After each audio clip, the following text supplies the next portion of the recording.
नमस्कार, मी अनिल उपाध्ये. शिवसिद्ध बातमीपत्रात आपलं स्वागत आहे. पाहूया आजची बातमी. बातमी आहे वळिवडेमधून. पर्यावरण समतोलासाठी वृक्षारोपण आणि संवर्धन ही काळाची गरज असून ग्रीन वळिवडेने सुरू केलेले वृक्षारोपणाची चळवळ प्रत्येक गावात निर्माण झाली पाहिजे असे मत कनेरी मठाचे मठाधिपती परमपूज्य अदृश्य काळसिद्धेश्वर महाराज यांनी व्यक्त केले. ते वळिवड इथे जागतिक योग दिनानिमित्त आयोजित महावृक्षारोपण प्रसंगी बोलत होते. याबाबत अधिक माहिती अशी की करवीर तालुक्यातील वळिवडे इथल्या सर्वपक्षीय संघटनांनी मिळून ग्रीन वळिवडे नावाची वृक्षप्रेमी संघटना स्थापन केली आहे. या संघटनेच्या माध्यमातून आठवड्यातून एक दिवस वृक्षारोपण आणि वृक्ष संवर्धनासाठी कार्यकर्ते काम करतात. आजपर्यंत हजारो वृक्षांचे रोपण करून त्यांचे संवर्धन केले आहे. जागतिक योग दिनाचे औचित्य साधून ग्रीन वळिवडे ग्रामपंचायत आणि परिसरातील संघटनांनी मिळून महावृक्षारोपण कार्यक्रमाचे आयोजन केले होते. कनेरी मठाचे मठाधिपती परमपूज्य अदृश्य काळसिद्धेश्वर महाराज यांच्या हस्ते वृक्षारोपणाला सुरुवात करण्यात आली. यावेळी बोलताना महाराज म्हणाले की पर्यावरण समतोल राखण्यासाठी वृक्षारोपण आणि वृक्ष संवर्धन ही काळाची गरज आहे. भविष्यात आपल्या मुलाबाळांच्यासाठी जर काही करायचं असेल तर त्यासाठी वृक्षारोपण आणि संवर्धन करणे हे अत्यंत गरजेचे आहे. आता पडत असलेला अवेळी आणि प्रचंड पाऊस हा भविष्यात मानवजातीसाठी नुकसानीचा ठरू शकतो आणि ही भविष्यातील धोक्याची घंटा आहे. ग्रीन वळिवडेने सुरुवात केलेली वृक्ष संवर्धनाची चळवळ प्रत्येक गावागावामध्ये पोहोचून त्या ठिकाणी नवीन चळवळ निर्माण झाली पाहिजे. यावेळी सरपंच रुपाली कुसाळे, उपसरपंच वैजनाथ गुरव यांच्यासह वृक्षप्रेमी वेलफेअर ऑर्गनायझेशन कोल्हापूर अर्थ वॉरियर्स, श्री स्वामी समर्थ सेवा केंद्र मेघराज कॉलनी, मास्टर गुरुकुल, श्री पार्श्वनाथ दिगंबर जैन मंदिर, एबीपी स्पोर्ट्स, स्वराज्य मर्दानी आखाडा, जय जिनेंद्र तालीम, झेड क्रॉप ग्रुप, महर्षी पतंजली योग अँड रिसर्च फाउंडेशन या संघटनांचा सहभाग होता. हे इतरांसाठी किंवा अन्य गावांसाठी अत्यंत मार्गदर्शक आहे. का तर झाडं तोडताना कोणी कोणालाही विचारलं नाही, सरसकट सगळ्यांनीच संपवून टाकलं. त्याचा दुष्परिणामही आज पाहतो की पूर्वी 30-40 वर्षापूर्वी तापमानात वाढ जो होत होता 0.06%, 0.6 सेल्सिअस 0.06 ने वाढत होता आणि गेल्या वर्षीचा 1.2 आहे. म्हणजे दरवर्षी जर 1 ने वाढत गेला 5 वर्षामध्ये स्थिती अशी येणार आहे देशाची की परवा जे पाहिलं आपण त्याच्यापेक्षा भयानक. जर तापमान 50 डिग्रीला पोहोचला तर 4 फीट जमीन जी आहे, आता जे तुम्हाला माती दिसते हे सर्व ही वाळू असणार आणि 4 फुटामध्ये उगवणारी जेवढी झाडं आहेत, वर ते 4 फुटाच्या वर ज्यांच्या मुळी आहेत त्या सर्व ही प्लांट्स किंवा त्या सर्व ही झाडं कायमचे नष्ट होणार आणि तीच झाडं जगणार आहेत जे 4 फुटाखाली ज्यांची मुळी जाणार. दुसरं, एवढी तापमान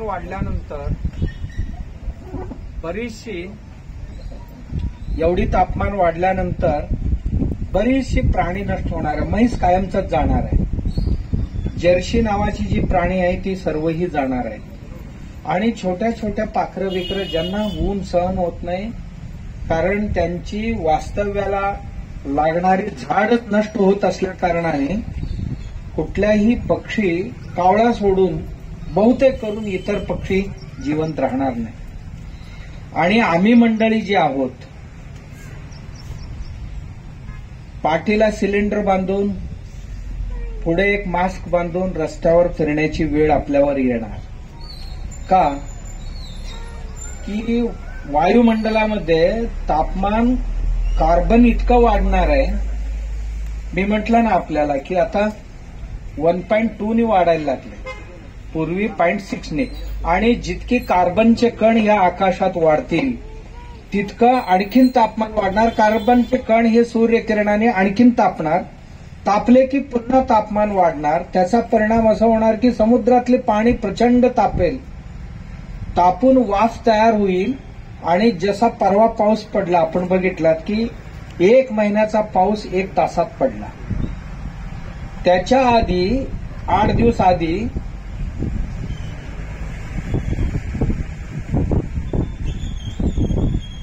फक्त आणि फक्त 3 दिवसामध्ये 1 महिन्याचा पाऊस पडला. फक्त 3 दिवसामध्ये. त्याचं प्रमाण असं आहे की जिथे 100-200 mm पाऊस पडायला पाहिजे होतं, तिथे 1600 mm वर पाऊस पडला एका दिवसात. 1600 mm. वर्षभरात 2200-2300 mm पाऊस पडतो. मॅक्झिमम 2200 mm पाऊस पडतो. तो एकाच दिवसात 1600 mm पाऊस पडला. जर अशा पद्धतीने पडत गेला आणि काय राहणार का? सर्व वाहून जाणार. 1 इंच माती तयार व्हायला 1 लाख वर्ष लागतात. दगडापासून मातीपर्यंत प्रवास करायला या पृथ्वीला 1 लाख वर्ष लागतात. आणि असं जर पाऊस पडला तर तो सगळीच घेऊन जाईल. आणि पडलेले पाऊस पाणीत न मुरता, मातीत न मुरता हे सर्व ही पळून जाते. का? खाली पाणी घेऊन जायलाच कोण नाहीये. कोण घेऊन जाणार? आम्ही तरी एका बाजूला कॉन्क्रीट टाकत निघालो. गाव पुरा कॉन्क्रीटमय होत चाललेले आहे. गावात कुठे थोडं पेवर टाकलं तर सांदीतनं तरी पाणी उतरतं. आपण टोटली गाव सगळे पॅक करतो आहोत. कुठेही 1 थेंब पाणी उतरत नाही. मग जमिनीत पाणी घालायचं कुठून? जिथे 100 फुटावर पाणी मिळत होते किंवा उन्हाळ्यात 2 फुटावर पाणी मिळत होते ओढ्यात आणि नदीत, आणि आज ते 800-600 फुटाशिवाय पाणी कोल्हापुरात मिळत नाही. कमीत कमी 400-600 फूट बोर मारावं लागते तेव्हा, म्हणजे इतकं खाली पाणी गेली. मग ही जमिनीतनं आपण जे ओढून काढतो पाणी, पुनर्भरण करायची व्यवस्थाच कुठली नाही. जी नैसर्गिक व्यवस्था होती ती सगळ्यात मोठी होती ती झाडांची. झाडांची मुळी जी आहेत त्या मुळींवर एक प्रकारची जीवाणू आहे, ती दगड कोरतात. आपल्याला आश्चर्य वाटायला पाहिजे की ते नमी असते बघा, मुळींवर एक नमी असते. त्या नमीमध्ये काही जीवाणू आहेत, ती दगड सुद्धा कोरतात. जे डायमंड काम करते, डायमंडची काम बारीक बारीक डोळ्यानं न दिसणारी जीवाणू करतात. आणि ते जीवाणू झाडाच्या मुळीवर जगतात. झाडच नाही तर ते मुळी कशी जगणार? झाडच नाही तर मुळी कुठे? मुळीच नाही तर ते जीवाणू कुठे राहणार? आणि त्या जीवाणू जे आहेत मुळींवर, ते जमीन कात्रत कात्रत कात्रत कात्रत त्या मुळींना खाली घेऊन जातात. आणि एक झाड वर्षाला आपण कल्पना करू शकत नाही इतकी पाणी जमिनीच्या खाली घेऊन जाते. आणि जमिनीच्या आत राहणारी जे जीवाणू आहेत, वेगवेगळ्या 700-800 प्रकारचे जीवाणू काम करतायत मातीत. त्या जीवाणूंना हवा ह्या छिद्रातनच जाते, त्या जीवाणूंना पाणी ह्यातनच जाते. आणि त्या जीवाणू संपून आता माती कॉम्पॅक्ट होत चालले. कॉम्पॅक्ट झाल्यामुळे जमीन घट्ट होते आणि पाणी पळते. ही जमीन मोकळी करण्याकरता आणि माती रोखण्याकरता, मातीचा जो धूप होतो, उन्हाने धूप होतो, पावसाने त्याचे झीज होते म्हणजे वाहून जाते, ही सर्व रोखण्याकरता झाडांची गरज अत्यंतिक आहे. आपल्याला काय वाटते माहीत नाही. ही आपण पुढची आमची पिढी जगण्याकरता झाड गरजेची आहे. मला भाऊ नसला तर चालेल, मी काय भाऊ बहीण नसल्याने काय मरणार नाहीये, पण मी झाड नसेल तर जगणं कठीण जाईल मला. का? ही झाड एक तर पाणी खाली घेऊन जाणार आहे आणि ही झाड जमिनीला खाद्य देणार आहे. आणि आपण लावतो ही झाड सॉइल एरोजन जे म्हणतो आपण, मातीची धूप जे होते ती थांबवण्याकरता एकमेव उपाय आहे, त्याला झाडच पाहिजे. दुसरं, या वातावरणातली जी कार्बन आहे ती ऍब्झॉर्ब करून त्याचं ग्लुकोजमध्ये कन्व्हर्ट करून देणारी जगातलं एकमेव यंत्र म्हणजे झाड. कार्बन घेणार आम्हाला नको असलेले आणि त्या कार्बनचं पुन्हा आम्हालाच खाण्याकरता ग्लुकोजमध्ये, त्या ग्लुकोज पानांमधून देते, फळांमधून देते, ग्लुकोजमध्ये कन्व्हर्ट करून आम्हाला देते. ऑक्सिजन निर्माण करायला दुसरं कुठलंही यंत्र जगात नाहीये, झाडच आहे. चौथं, ही झाड आहेत म्हणून कूलिंग युनिट, हे झाड म्हणजे कूलर आहे आमचे. झाडाखाली उन्हाळ्यात सुद्धा जावं आपण, 25 डिग्रीच्या आत असते थंड, जर मोठं झाड असेल तर. एवढं कूलिंग निर्माण करणारी. आपण आता घराला एसी बसवतो, फक्त आमच्या घरात थंड राहते, घरातली उष्णता बाहेर फेकते. त्या एसी मधून जी उष्ण हवा बाहेर येते, नुसतं उष्ण हवा येत नाही, त्याच्यात काही गॅसेस बाहेर येतात आणि त्या गॅसेस घरचे सुखरूप राहिले पण बाहेरचे सगळे मेले. अशी आमची एसी काम करतात. आणि ही झाड नावाची एसी कोणालाही कुठल्याही प्रकारची धोका न पोचवता वातावरण थंड ठेवण्याचा काम करतात. एवढंच नाही, ही झाडं आहेत म्हणून पाखरं आहेत. पाखरं आहेत म्हणून नवीन नवीन जंगल तयार होते, कारण याची फळं खाणारी ती आहेत आणि विष्ट्यातनं कुठेतरी बी टाकतात आणि ते बी उगवतात आणि वृक्ष बनतात. आपल्याला आता कर्तव्य म्हणून मनुष्याला काय करायचंच असेल तर आपण ह्या सृष्टीत जगतो. ही सृष्टी आमच्यासाठी खूप काम करतं. पण मी या सृष्टीसाठी काय करावं असं वाटत असेल तर तुम्ही ग्रीन वळीवडेवाले जे करताय ना, या कामाची विस्तार गावोगावी होण्याची गरज आहे. गावोगावी होण्याची गरज आहे. आणि आपण मोठी झाड आणताय, लावताय, जगवताय. नाहीतर वर्षाला 30 कोटी खड्डे काढले जातात आपल्या देशात, कमीत कमी 30 कोटी किंवा त्याच्यापेक्षा अधिक. आणि त्यातलं 30 झाडं सुद्धा जगत नाही. पुढच्या वर्षी त्याच खड्ड्यांमध्ये नवीन झाडं आपण लावतो. आमच्या सरकारी योजना तरी अशी आहे की त्या खड्ड्यात 3 वर्षापर्यंत दुसरं झाड लावता येत नाही, कारण 3 वर्षाकरता ते खड्ड्यावर कॉन्ट्रॅक्ट झालेले आहे आणि ती पैसे त्याच्यावर खर्च पडतात. त्यामुळे नवीन झाड सुद्धा त्या खड्ड्यात लावता येत नाही. 3 वर्ष झाले की मग तो खड्डा डिक्लेअर केला जातो की ह्यातलं झाड मेला, मग तुम्हाला नवीन परमिशन मिळेल, ह्यात नवीन झाड लावा. ही वस्तुस्थिती आहे. आपण कुठल्याही व्यवस्थेला दोष देऊन काय आपण त्यातनं सुटणार नाही आहोत. आणि सगळे जगात दोष देणारेच जर झाले तर काम काही होणार नाही. आपल्या हातून जे होईल आपण करणं गरजेचे आहे. जे काय होईल, ज्यांची ज्यांची मदत मिळेल त्यांना घेऊन आपण पुढे सरकायला पाहिजे. यावर्षी आम्ही 300 झाडं लावू तर पुढच्या वर्षी बाबा मी कसं 600 झाड लावू शकेल. आणि लावलेले झाड 100% तुम्ही कसं जगवताय आता, यातलं 90% झाड 100% जगणार. का? तुम्ही झाडं लावताय 10-15 फूट उंचीचा, त्याला काठी एक बांधताय चांगलं मजबूत. तिसरं म्हणजे झाडापेक्षा महाग असणारी ट्री गार्ड आहे. झाडाला तुम्ही 1200-1400 रुपये खर्च कराल, पण 1000-1500 रुपये ट्री गार्डला खर्च करताय. ट्री गार्ड काय खोलून पुढच्या वर्षी दुसऱ्या झाडाला लावता येतं. इतकं चांगलं काम करताय. त्यामुळे कितीही तुमचं अभिनंदन करावं तर कमीच आहे. आणि आपण तरेल नव्हे तो नवल आपण केलं आणि आपण सुटलो एवढ्यावर समाधान अजिबात तरुणांनी मानू नये. आपल्यासारखं ही संतान किंवा मांदियाळी जे म्हणतो ती वाढली पाहिजे. आपण आणखीन संख्या वाढवली पाहिजे आपल्यातलं. आणि आपण दर दिवशी माझ्या कमाईतलं 1 रुपये 2 रुपये मी एक डब्बा काढून त्यात टाकत गेलो. वर्षाला माझी 1-2 रुपये म्हणजे 600-700 रुपये माझी जमली पाहिजे.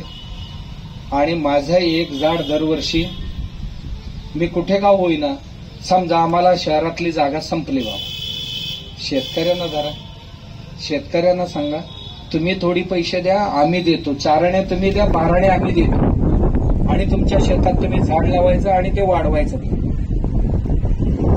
मी आता यावर्षी 2 लाख झाडं लावायचं ठरवलं. शेतकऱ्यांना देणार, मी एकही झाड कुठे लावणार नाही.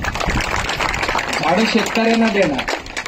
शेतकऱ्यांनी त्यातले थोडी पैसे द्यायचं, कारण काही नाही दिला तर शेतकरी त्याला पाणी पण घालत नाही आणि लावत पण नाही, नेऊन वाळवून टाकतो. हे देतात दरवर्षी ग्रामपंचायतवाले.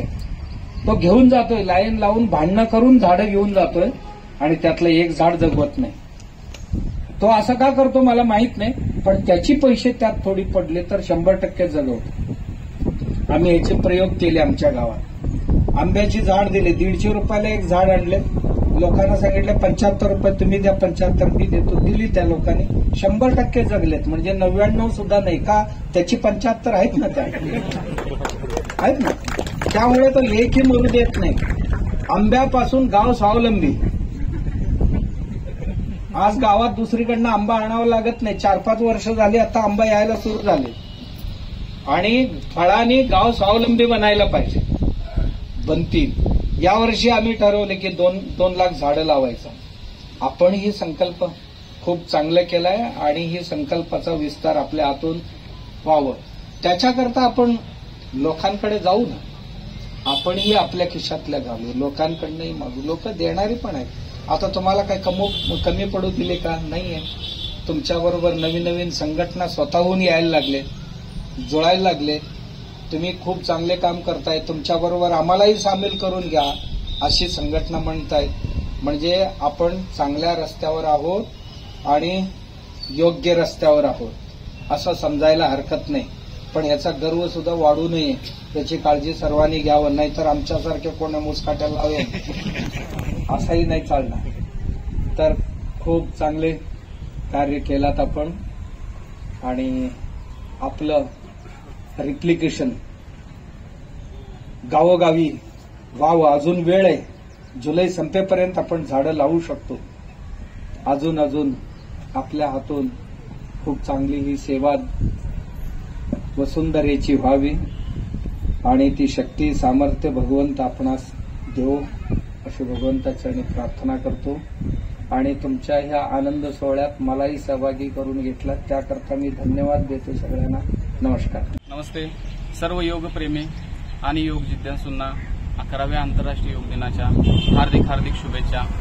यावर्षी हरित योग या नावाने या सिग्नेचर इव्हेंटच्या खाली कोल्हापूर जिल्ह्यामध्ये अनेक ठिकाणी योगा ट्रेकिंग, वृक्षारोपण, एज्युकेशन ऑफ एन्व्हायरमेंट आणि तसेच विविध प्रकारचे इव्हेंट्स अरेंज करण्यात आलेले आहेत. त्याच्यामध्ये योग सत्र सुद्धा घेण्यात येणार आहे. गव्हर्नमेंट शासनाकडून, आयुष मिनिस्ट्रीकडून आणि तसेच Morarji Desai national institute of yoga यांच्या सहयोगाने, सहकार्याने, मार्गदर्शनाने या ठिकाणी Maharshi Patanjali yoga and research foundation यांच्या वतीने हरित योग हा इव्हेंट साजरा करण्यात येत आहे.